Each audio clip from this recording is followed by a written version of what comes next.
All right, the next thing that I'm going to talk about is social cognition. Cognition, if you remember, that has to do with your thinking processes, your internal mental processes, and cognition in general includes things like memory and attention. When we talk about social cognition, we talk a lot about how we perceive other people, how we think about other people, and social situations. Social situations depend on what you're expecting from a situation, or what you think is happening, or what you think are the characteristics of other people in a situation. And so one area of social cognition has to do with looking at person perception. That's just different mental processes used to perceive the personality characteristics of others. Now, this is something we do very quick. When we talk about thinking and cognition, we often acknowledge that there's kind of two different types of thinking in general, very general sense. You have your quick intuition type thinking, and then you have your slower, more deliberate, logical, rational type thinking. With person perception, we do a lot of things quickly. We form first impressions that are not always accurate because we do these quickly, to save time, to simplify the world. And so we might rely on things like stereotypes, physical appearance, obvious external factors about people to try to figure out who are they, what are they going to be like. I mean, I certainly see that if I show up for work and I am dressed in very, classic business attire, sometimes students who don't know me, they will act differently with me than when I show up wearing something that's like, colorful and fun. And they're, it kind of like, oh, they make that assumption. Oh, they are dressed as sort of like a more fun, more casual person. I will be more casual with them. Also, people make assumptions about things like age or gender.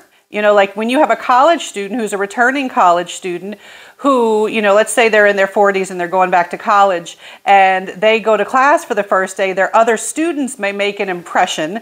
They may make the assumption that, oh, that's the professor. That's a professor. That's someone who works here. They might go and ask them a question about the class. They're like, actually, I'm a student just like you. They're like, oh, that is not the perception that I had. I had a faulty perception because I was going on, this obvious information that was readily available to me.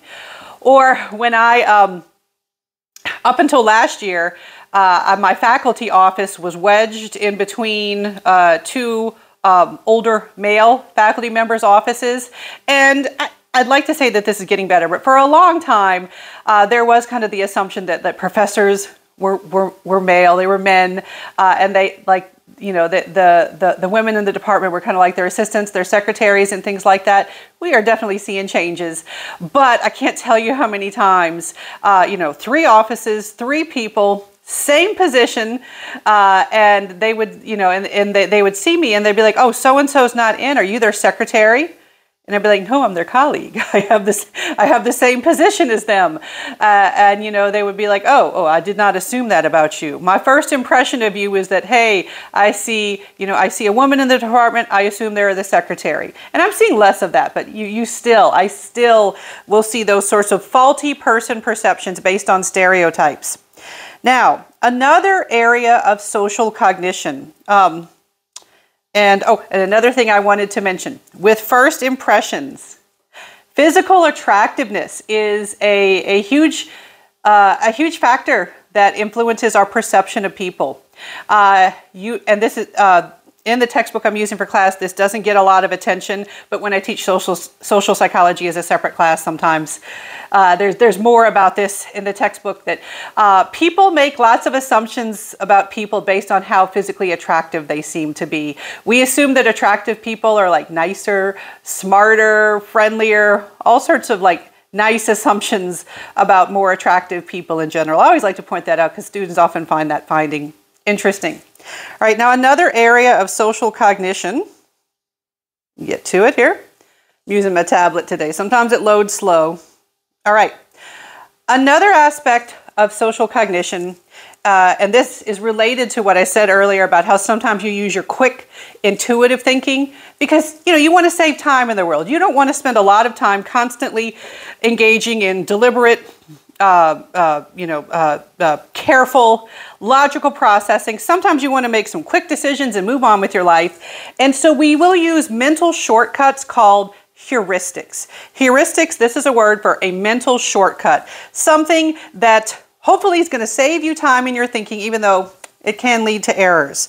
All right, so another word that's often, a phrase that's often applied to heuristics is a rule of thumb. A rule of thumb, a quick decision rule sort of thing that you can go by.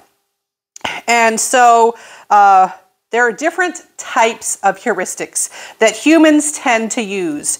One of them is something called the availability heuristic.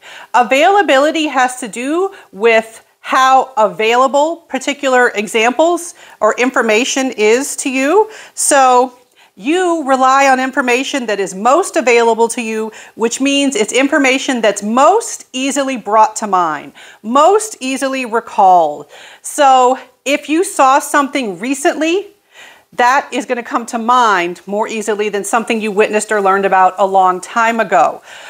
So a good example of this is, let's say you just saw a news report or something, or you read it online, or you heard some news about there being more car break-ins in your area. That's fresh. It's in your mind.